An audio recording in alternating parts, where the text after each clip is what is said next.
আসসালামু আলাইকুম, আমি আব্দুর রহিম রুবেল। আজকে আমরা এগুলো সম্পর্কে জানব। এখানে 3টা সূত্র দেওয়া আছে। প্রথম সূত্র ত্রিভুজের ক্ষেত্রফল বের করার জন্য, বাকি 2টি সূত্র হচ্ছে সামান্তরিকের ক্ষেত্রফল বের করার জন্য। আমাকে যদি ত্রিভুজের 2টা বাহু দেওয়া থাকে, তাহলে আমরা তাদেরকে ক্রস গুণ করে মান বের করব। ওই মানের সাথে হাফ গুণ করলে ত্রিভুজের ক্ষেত্রফল পাবো। আমাকে যদি সামান্তরিকের 2টা বাহু দেওয়া থাকে, তাহলে আমি তাদেরকে ক্রস গুণ করে মান বের করলেই সামান্তরিকের ক্ষেত্রফল পাবো। আমাকে যদি সামান্তরিকের 2টা কর্ণ দেওয়া থাকে, তাহলে আমি তাদেরকে ক্রস গুণ করে তাদের মান বের করব। সেই মানের সাথে হাফ গুণ করা হলে সামান্তরিকের ক্ষেত্রফল পাবো। এভাবে হচ্ছে আমরা ত্রিভুজ এবং সামান্তরিকের ক্ষেত্রফল বের করব। এখন আমরা ত্রিভুজের ক্ষেত্রফল বের করা শিখব। এখানে এ ও বি দুটি ভেক্টর দেওয়া আছে। বলা হয়েছে এ ও বি দ্বারা ত্রিভুজের 2টি সন্নিহিত বাহু নির্দেশ করলে ত্রিভুজটির ক্ষেত্রফল কত। প্রথমে দেওয়া আছে লিখে আমরা ভেক্টর দুটিকে উঠাবো। তারপর এ ভেক্টরের সাথে বি ভেক্টরকে ক্রস গুণ করব। ক্রস গুণ করার জন্য শুরুতে লিখব এ ক্রস বি, তারপর এইভাবে 2টি দাগ দিব। তারপর লিখব আই জে কে। এ ভেক্টরের আই এর পাশে লেখা 4, জে এর পাশে লেখা 3, কে এর পাশে লেখা 1। তাহলে আমি এখানে লিখব 4 3 1। বি ভেক্টরের আই এর পাশে লেখা 2, জে এর পাশে লেখা 1, কে এর পাশে লেখা 5। তাহলে আমি এখানে লিখব 2 1 5। এভাবে আমরা এ ভেক্টর এবং বি ভেক্টরের ইনফরমেশনগুলো বসাবো। প্রথমে আমরা আই ভেক্টর নিয়ে কাজ করব। আই ভেক্টর নিয়ে কাজ করার সময় আই ভেক্টরের সারি এবং কলাম বাদ যে 4টা সংখ্যা পড়ে থাকবে তাদেরকে আমরা এইভাবে গুণ করব। এভাবে গুণ করে যা পাবো তাই লিখব, আর এভাবে গুণ করে যা পাবো তার বিপরীত একটা সংখ্যা লিখব। তাহলে আমরা এখানে লিখতে পারি আই, এভাবে গুণ করলে পাওয়া যায় 15, আর এভাবে গুণ করলে পাওয়া যায় 1, কিন্তু আমরা লিখব -1। এবার আমরা যে ভেক্টর নিয়ে কাজ করব। যে ভেক্টর নিয়ে কাজ করার সময় শুরুতে লিখব -j। যে ভেক্টর নিয়ে কাজ করার সময় যে ভেক্টরের সারি এবং কলাম বাদ যে সংখ্যাগুলো পড়ে থাকবে তাদেরকে গুণ করা লাগবে। 4 এর সাথে 5 গুণ করা হলে পাওয়া যায় 20, 2 এর সাথে 1 গুণ করা হলে পাওয়া যায় 2। তাহলে এখানে আমরা লিখব -2। কে ভেক্টর নিয়ে কাজ করার সময় আমরা শুরুতে লিখব +k। কে ভেক্টর নিয়ে কাজ করার সময় কে ভেক্টরের সারি এবং কলাম বাদ যে 4টা সংখ্যা পড়ে থাকে তাদেরকে গুণ করা লাগবে। 4 এর সাথে 1 গুণ করা হলে পাওয়া যায় 4, আর 3 এর সাথে 2 গুণ করা হলে পাওয়া যায় 6, কিন্তু আমরা লিখব -6। এবার এখান থেকে ক্যালকুলেশন করা হলে পাওয়া যাবে, এখান থেকে পাওয়া যাবে 14, 14 এর সাথে i গুণ করা হলে পাওয়া যায় 14i। এখান থেকে ক্যালকুলেশন করা হলে পাওয়া যায় 18, 18 এর সাথে -j গুণ করা হলে পাওয়া যায় -18j। এখান থেকে পাওয়া যায় -2, -2 এর সাথে +k গুণ করা হলে পাওয়া যায় -2k। এভাবে আমরা 2টা ভেক্টরকে ক্রস গুণ করব।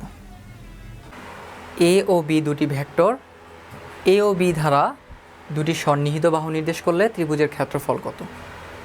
প্রথমে দেওয়া আছে লিখে আমরা ভেক্টর দুটিকে উঠাবো। তারপর এ ভেক্টরের সাথে বি ভেক্টরকে ক্রস গুণ করব। প্রথমে 2টা দাগ দিব, তারপর লিখব আই জে কে। এ ভেক্টরের আই এর পাশে লেখা 4, জে এর পাশে লেখা 3, কে এর পাশে লেখা 1। তাই আমরা শুরুতে লিখব 4, তারপর এখানে লিখব 3, তারপর এখানে লিখব 1। বি ভেক্টরের আই এর পাশে লেখা 2, জে এর পাশে লেখা 1, কে এর পাশে লেখা 5। তাই আমরা লিখব 2 1 5। এভাবে আমরা ভেক্টরগুলোকে বসাবো।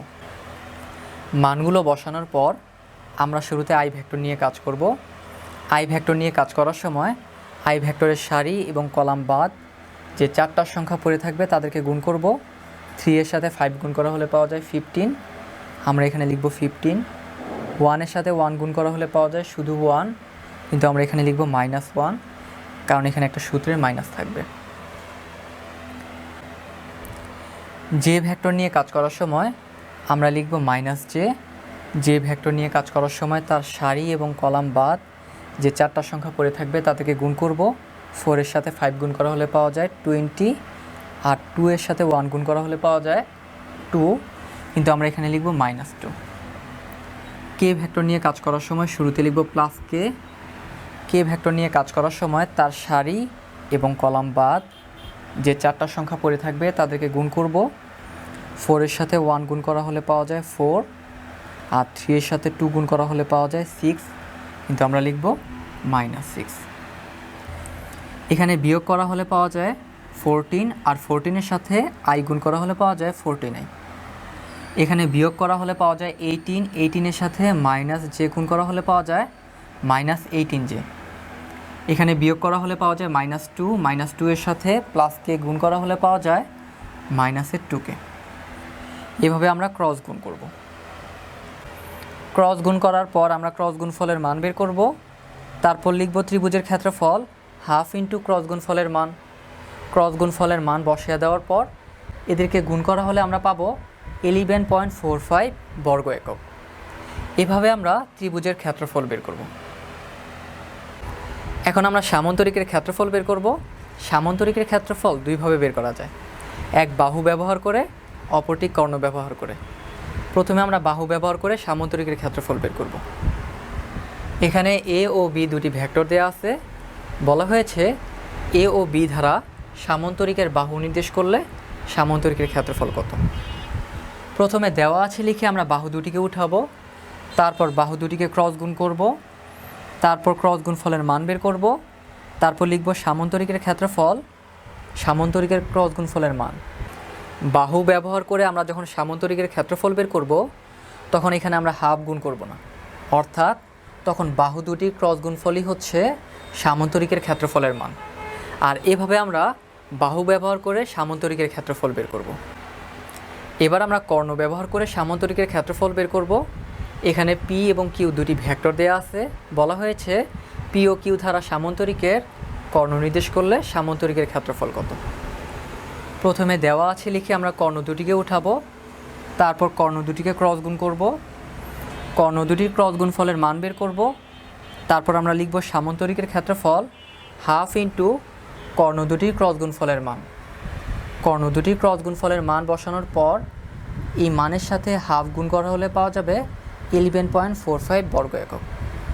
আর এভাবে কর্ণ দেওয়া থাকলে আমরা সামান্তরিকের ক্ষেত্রফল বের করব।